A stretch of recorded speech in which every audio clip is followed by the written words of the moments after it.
Hey there, Chevette owners and YouTubers. I am finally going to stop teasing you guys about this spindle swap. Now, I know a lot of you struggle with modifications when it comes to things that don't just bolt onto a car.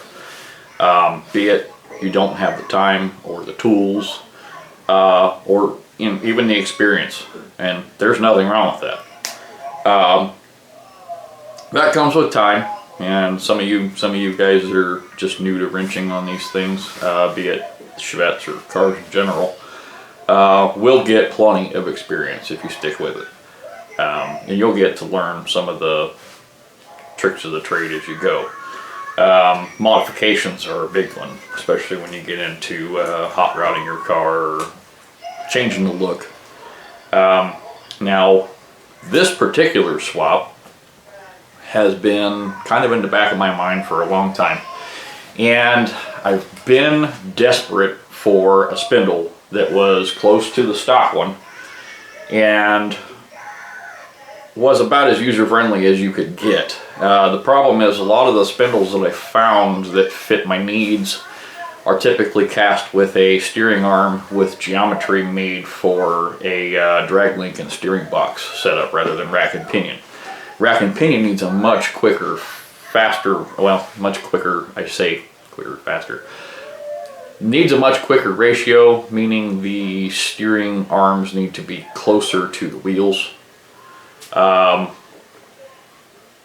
You can kind of fudge one way or the other. Some people have even gone as far as cutting and welding the arms. And if you're experienced with that, yes, you can do that. Especially if it's a cast steel spindle, because at that point you're just welding steel. As long as you weld it properly, it's not going to break. So the S10 and G body spindle was kind of a, I wouldn't say a common one, but it was definitely one that's been done, and unfortunately it requires a bit of hackery to the car to get it on. One, because of the steering arm that's cast into it. Two, it's bulky in weird places because it was also made with one particular caliper in mind. So there was no removable bracket. So there was a lot of extra stuff on that particular spindle.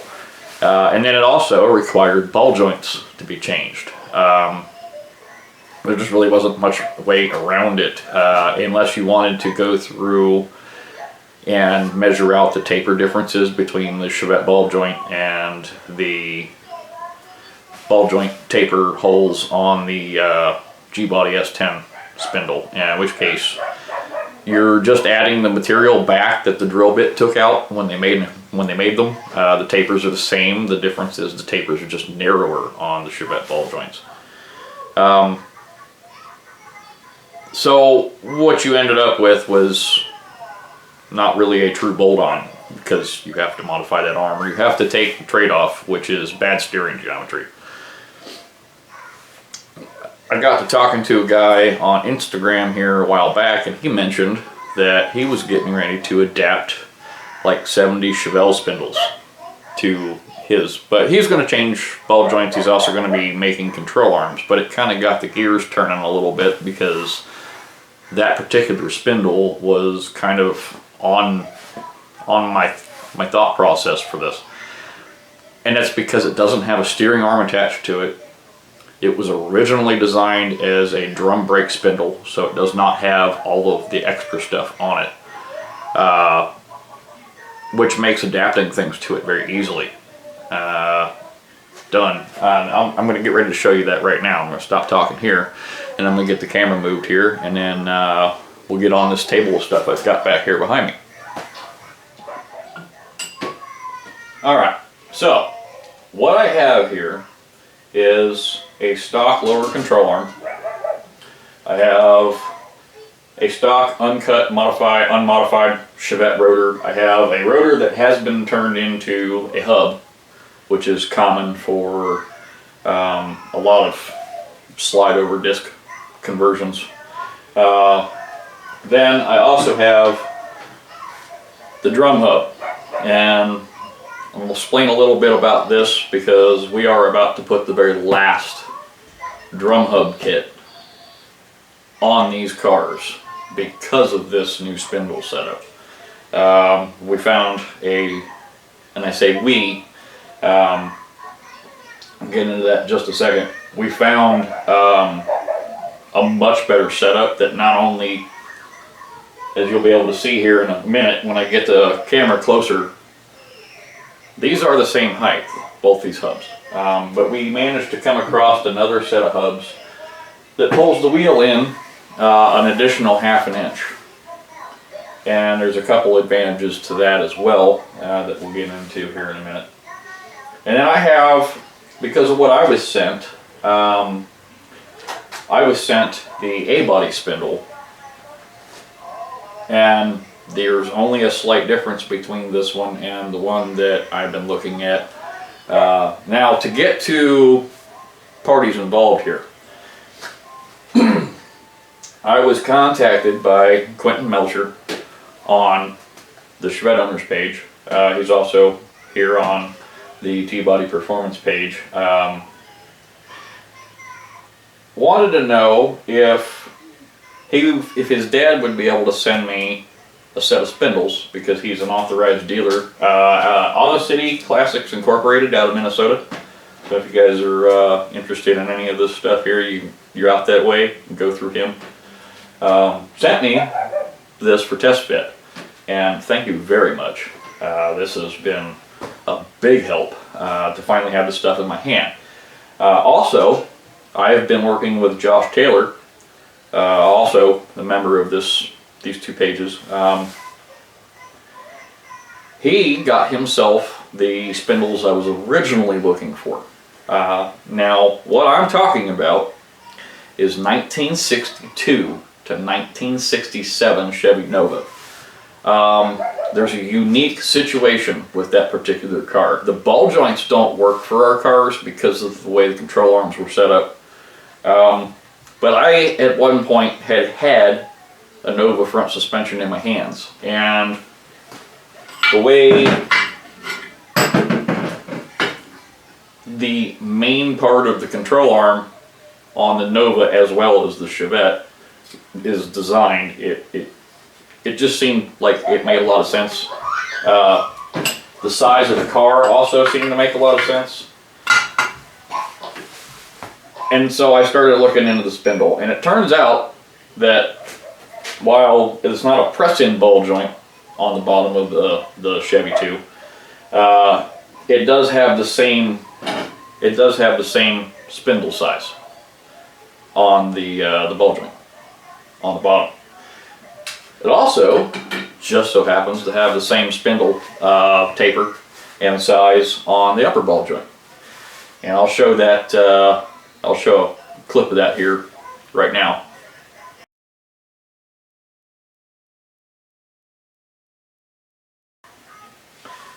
And so what we have discovered is, obviously we have a, well, you know what? I'm just going to bring you over here to this other stand, and I'll get you back here on this table. So give me 1 second. Okay, so what I've got here is what we used to put on here, and this is what I would have called the drum hub setup.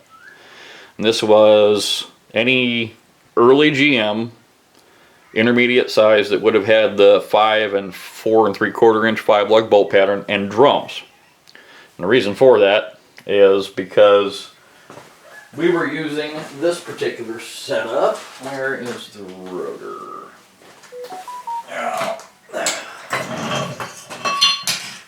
get this rotor here. We were using these setups right here, which is a 99 to 02 GM N body, which most of you will know as the old Zalero or the Pontiac Grand Am. And the reason for that is, even though the bolt pattern is not the standard GM rear-wheel drive pattern, because of the generous holes in the rotor here, the larger bolt pattern fits through that 5 by 4.5 inch pattern. And this is an uncut outer diameter on this particular hub, so I'll flip it around to show you. The inner hub is so perfect that there won't be any vibration with this setup because it's hub centric. And when these are on here, it still gives you a lip to center wheels with. So this was a nice setup for what it was, for what we had originally. And it also uses the same brake calipers, brackets, and pads from that particular car. So a lot of off-the-shelf stuff. However, the trick to get this to work is an inner sleeve. I don't know if you guys can see that right there. The sleeve I've pressed into this bearing.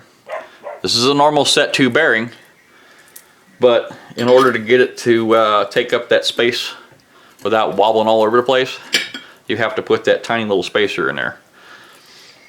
So that's kind of a no-no, but that was really like the only way to get around it.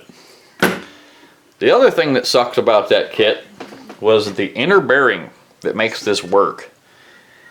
It was already kind of hard to get, and it's very expensive. It's a $50 bearing most places, and there's a weight on them most places right now. So you can see the typical rear-wheel drive inner wheel bearing, which is a set 6 setup with its cup and cone. There's a whole lot of space there. That set 30 bearing that we were using for this particular swap takes up that space perfectly because it's made for a metric size shaft like this. One other problem with that is, as you can see, bearings, wheel bearings like this are chamfered. They have this little rolled edge, and that fits against these little rolled edges on the spindles. Okay, the vast majority of set 30 bearings are flat, which means you have to hold that inner race and you have to chamfer that bearing, or you have to modify the spindle and cut it flat. You have to cut that chamfer out of the spindle there. And the modification that is preferred is to modify the bearing, not the hardened spindle surface. So we're going to remove all of that. So what we're going to do is Scooter here is going to get the very last Grand Am brake setup I personally will do. And that is because we've already planned for this car to have this setup. So as far as I'm concerned, this particular kit will not be an offering anymore. I'm not gonna copy it much past maybe the caliper bracket, and that'll probably still have to be changed for a lot of the other options. So we'll go ahead and get this off the table for a minute. Pull it over here. I'm going to set this, well, yeah, I'll just leave it over here. Okay, so anyway, like I was saying, 62 to 67 Chevy II. Some of you know it as the Nova. Some of you Canadians had an Acadian version of it up there. It's this spindle. It's this exact spindle. There's only difference is the hole in the top and the hole in the bottom were drilled out smaller. Most of the ones that you'll find used will also have an additional lug right here, or lug length, which will come out to about here. If you can get these cheap enough, drum hubs are all disc brake hubs. Little tip there. Otherwise, if you guys want to start new, these are actually priced great, brand new. I can get them for I think it was like $150 a pair for 62 to 67 spindles, and they'll be disc brake spindles, so you don't have to modify them. If you're working on a tight budget though, and you can get yourself a set of drum brake spindles, Again, all drum brake spindles are disc brake spindles because you can hack the boss off. I don't recommend used ones. The reason I don't recommend used ones is because you have no clue if they have been bent anywhere.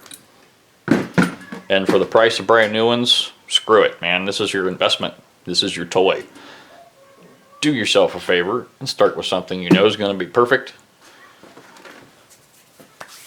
So with that being said, not only are there brand new ones available that are stock, that are already set up, like this particular one is for the 68 up Chevelles, they offer drop spindles for that car. I believe only stock and then 2-inch drop spindles are available for the 62 to 67 Novas. However, there are a couple companies, I believe, that are making aluminum spindles for these cars that are bolt-on. And so then you have the option, like you do with the CPP kit right here. This particular one is only for the 68 up with the larger ball joints. But it lets you run, I think C5 brake components. So if you're wanting to run bigger wheels, you can go nuts. Matter of fact, actually, if you wanted to sit there and play with it a little bit, you could probably come up with a bracket for a smaller rotor on that particular hub.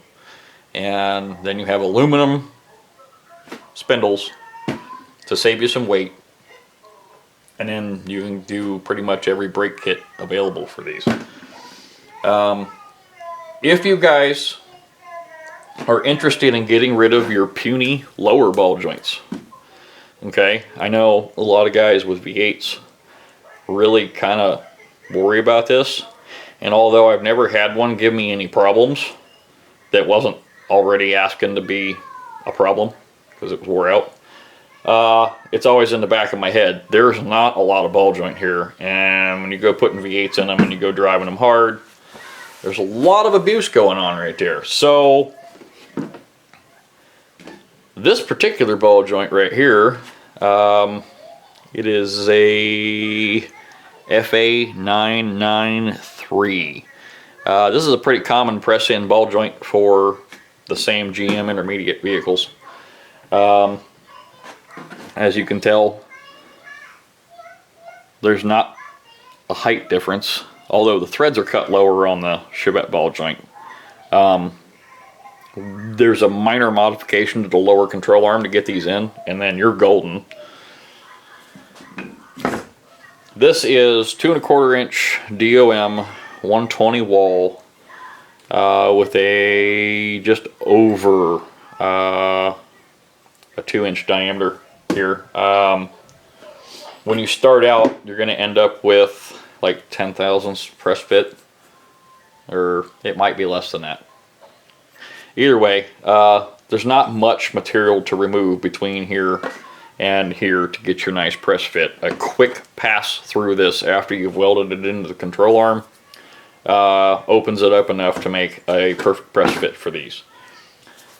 This also does wonders for the really weak end of the control arm that actually has been a problem for some of my cars in the past. Even lightweight V6 cars have managed to pull ball joints through here. I've even had some of my 4-cylinder cars that I've been cornering hard with pull the ball joint through here. So this right here, what you're going to end up doing is you're going to see how it cups inside the end of this control arm nicely.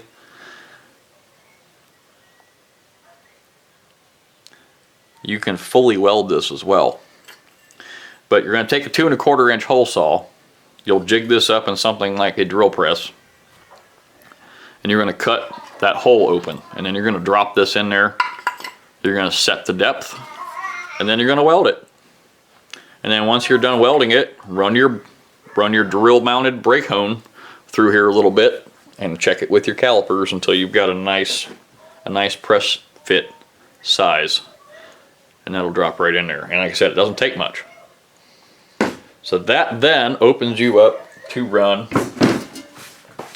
the 68 up stuff. because now you're going to have a lower ball joint that's going to fit all of the larger spindles that are just like this 62 to 67 spindle. So it'll be like this 68 up spindle I have in my hand right here. All of these cars, let's see, it was Camaro Firebird, all of the Nova siblings, and all of the Chevelle siblings all ran this same spindle, all ran this same ball joint.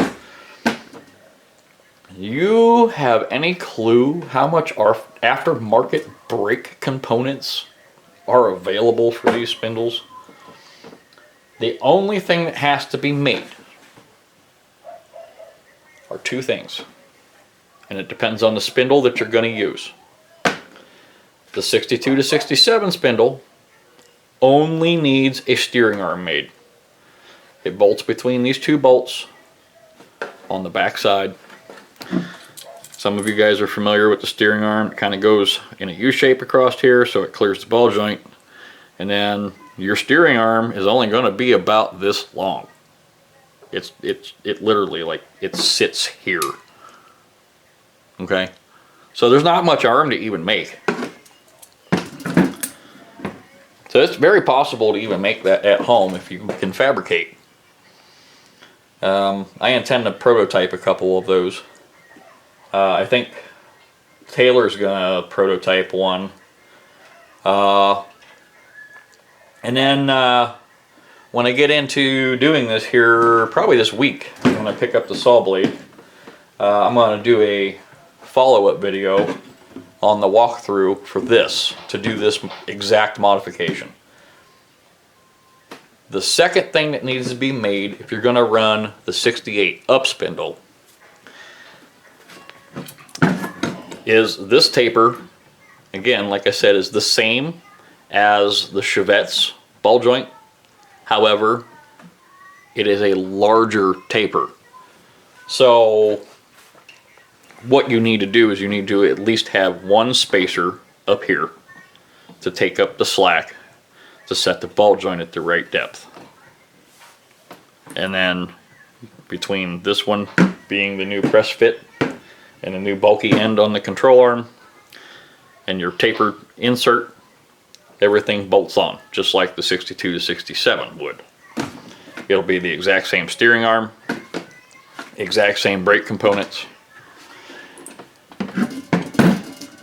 Little icing on the cake. I know we're coming back to that brake stuff. This is what I was talking about. Me and Josh have been working on, the other Josh, Taylor. There really aren't any 13-inch wheel options for this. And that is because there are very few 13-inch wheel options for cars that carried this spindle. However, the spindle itself was used on a couple other steering knuckles. The workaround, if you guys are going to go through the trouble to work with a 13-inch wheel, are Monza rotors. You can get Monza rotors on these spindles. You'll have to make your own caliper bracket. And as I've been told, the Monza calipers are almost non-existent. However,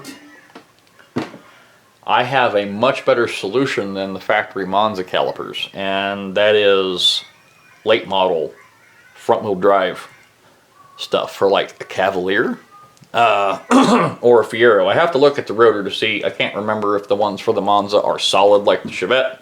If they are, then a Fiero caliper works. If they're vented, then it'll be a Cavalier caliper, but it's a small compact caliper that uses a really robust mounting pin. And as a matter of fact, the ones for the Fiero are aluminum, so you're even saving weight. That being said, that is not something that I'm going to cover in any update videos for this, unless somebody really wants to see it and wants to provide me with the parts to mock it up to make it work.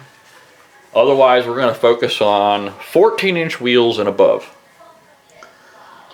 Now, we stumbled on to a 14-inch wheel setup that allows us to run stuff like this. Let me get the camera off the Okay, we got, and these are your pretty typical standard rear wheel drive. This is a 14x7 with a 4 3/8 of an inch offset, meaning from this lip to the wheel mounting surface is 4 inches, or 4 3/8 of an inch.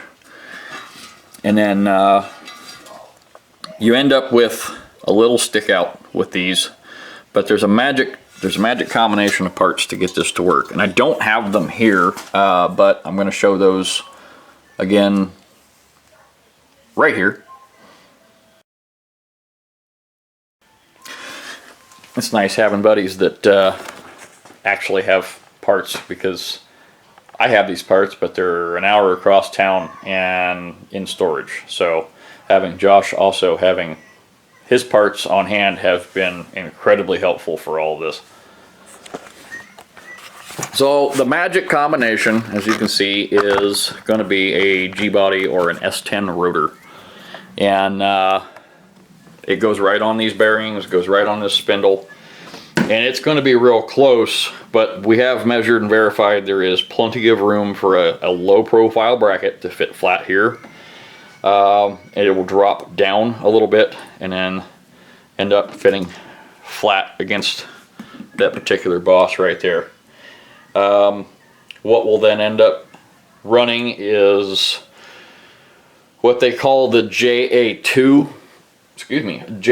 brake system caliper, which is found on things like the 1990 Chevy Celebrity, the large bolt pattern Pontiac 6000, things like that.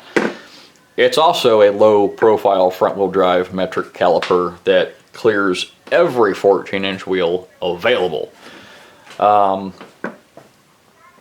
That is something that I'm going to entertain because, as I said before, that actually pulls the wheel in a 1/2 inch closer.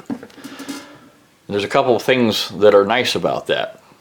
As we've found with these, you almost have to custom order wheels every single time, because you almost have to have, depending on the wheel you're running, a 4 3/4 inch back spacing, which just doesn't exist. So you have to custom order those.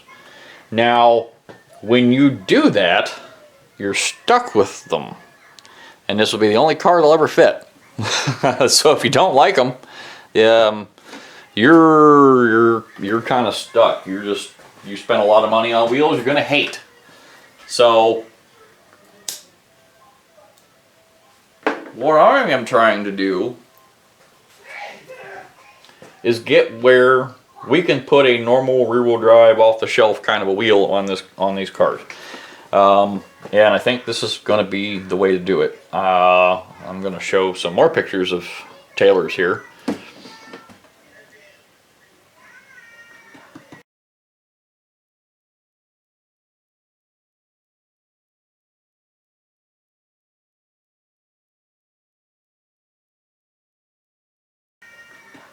Now this particular wheel has a little bit less offset than I would like, although some of you guys are going to want them right there by that wheel lip. However, a lot of aftermarket wheels come in like a 4 1/2 inch offset, which I think will pull that up underneath the car. So not only is this going to put wheel placement in a better area, but another advantage to these, this particular spindle is a whole inch taller. The spindle center line is exactly the same as the Chevette spindle, so the ride height doesn't change. However, because this is an inch taller, it pulls the upper control arm up at the ball joint side. And the advantage to that is a better camber sweep when it's being turned. So there's a steering performance advantage to this. There's a wheel selection advantage to this. There is a brake option advantage to this, because everybody from the factory to Willwood makes a brake kit for this that literally bolts on. So What do you guys think? I have, I'm sure some of you guys have probably eyeballed these before. What really got me going and thinking about it was, again, the lack of steering arm and the lack of brackets. This is just a bare open spindle. And while it is a heavier duty spindle, we're probably never going to break these on these cars. You're not adding that much extra weight for the advantages. There's so many advantages to this. There was almost no reason why anybody should have been adapting any of those other spindles to these cars. Honestly, this should have been the go-to years ago. I wish I would have discovered this years ago. So I am going to set up one car here with the update ball joint setup, because I already have the DOM here. I'll have some control arms set up. I'm also going to go over some modifications to these control arms. Also a couple options for control arms, because Fieros share these, and some Fiero control arms are better. So that'll be a decision you're going to want to make prior to welding in your cups. At any rate, there's really no drawback to this. And with all the proper parts, it all bolts together, and even the novice backyard guy could put this together, or gal, without issues. You probably wouldn't even barely get your hands dirty. This is also something that doesn't have to be done on a performance-oriented basis. If you just wanted to upgrade because you want better brakes, or you got a cool set of wheels that you really want to put on these things, this makes it really easy. I do recommend, though, that you need to run at a minimum the 1983 to 1987 master cylinders for this setup, because anything with a 2.5-inch bore at the caliper, which is what most of these calipers have, is a 2-inch or 2.5-inch piston, you need at least that 3/4-inch bore, or that, I'm sorry, the 7/8 bore. The 3/4 is the early one. So you need at least that late model 7/8 bore to push the pistons and still have enough geometry in this pedal so it doesn't travel to the floor before it starts stopping the car.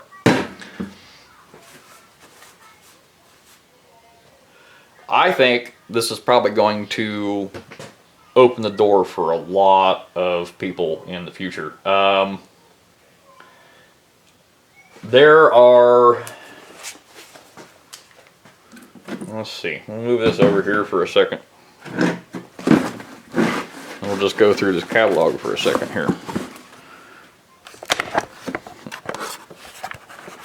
There are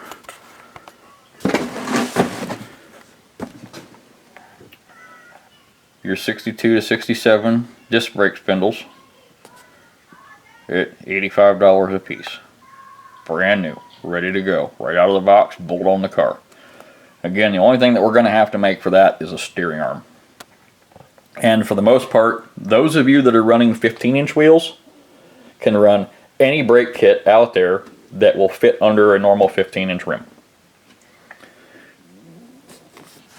Or if you do the ball joint and the tapered sleeve for the top one, you now have all of these other ones available to you. And you can see right here, this is the old spindle. This is what people used to adapt, and this is that big bulky arm that has to be cut down and then welded back together right here. And then you have all this extra stuff over here, and you're stuck with the caliper setup for that. It's not exactly ideal. So but there's 2-inch drop spindles for all of these cars.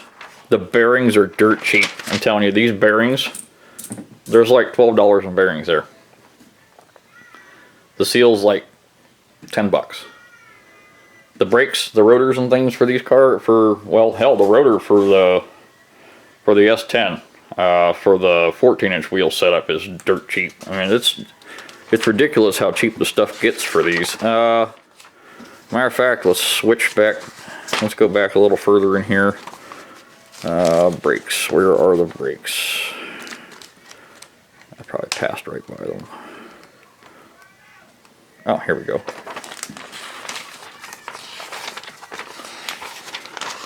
Pages, pages, and pages of brakes for those spindles. These all fit those spindles. Every single one of these brake systems fit those spindles.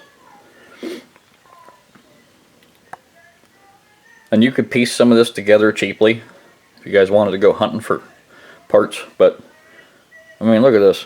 You've got whole kits. There's the 68 to 74 with the C5 hubs. Then you don't have to use these rotors and these calipers. You could just use these spindles and these hubs, and then you could kind of do whatever you wanted to, because there's probably a bracket out there for your combination. But they all use just off-the-shelf disc brake stuff. And here's all the stuff for your 62. This is kind of what we're piecing together right now. They use a bearing spacer to push the rotor out so they can use a flat caliper bracket, but we want the wheel pulled into the car, so we're going to be coming up with a different bracket. But they also have 4-lug stuff. Again, the Monza rotor would be the better one because that's the 4x4 inch pattern. But I mean, there's just pages and pages and pages of brake stuff. So I think that we've got a good setup here. I'm going to go through, again, I'm going to do another video on this. We're going to do an update on the control arm. I'm going to go through the modifications for this ball joint. I'm going to get the final dimensions for the tapered sleeve for the top one. And again, this is something that anybody that can change brakes or do ball joints can install, because it is literally all a bolt-on, and there's only really positive advantages for this. The only disadvantage is you're adding a little bit of unsprung weight to the front of the car, but the trade-off is the safety. It's a vastly better brake system. It's a vastly better lower ball joint. If you go to the bigger ball joint, guys, putting big heavy engines in the front of these cars, two things happen if you're running the stock stuff. You wear the ball joints and tie rod ends out fast. Tie rod ends get wore out fast because the ball joints get wore out, and then it starts shaking. And then it starts pulling on the tie rod ends, and then it wears the tie rod ends on the rack out. The other thing is the factory wheel bearings on these cars are insanely tiny. And so you're also upgrading the one area that's going to see a ton of load, and that's the wheel bearings, especially if you're going fast or you're cornering hard. As a matter of fact, I think Michael's car is going to end up with a set of Nova spindles on it here before next year, because it's going to make our future upgrades so simple. And this matches the S10 rear end swap. So if you already got an S10 rear swap in mind, and you're already going to get 5-lug wheels for that, this sets you up in the front. So as I'm going on, I'm going to do an install on a couple of these as I can get the parts in my hands, and then we'll outline it again, and then as I get more information from Taylor, or I manage to get one on the road where I can test it, we'll have some more information on it.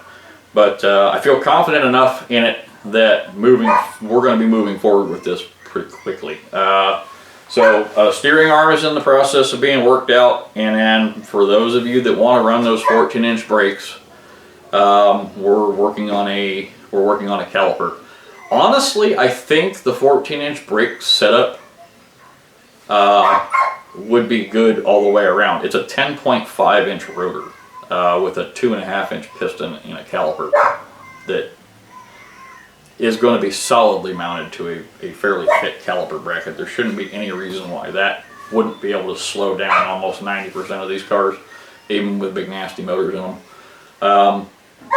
But for those of you that really want the big brakes, those are always options. So more on that later. In the meantime, I'm going to get finished up here. I'm going to get some things straightened up for my next install. We're going to go a little bit more on scooter. As a matter of fact, why I have you on here,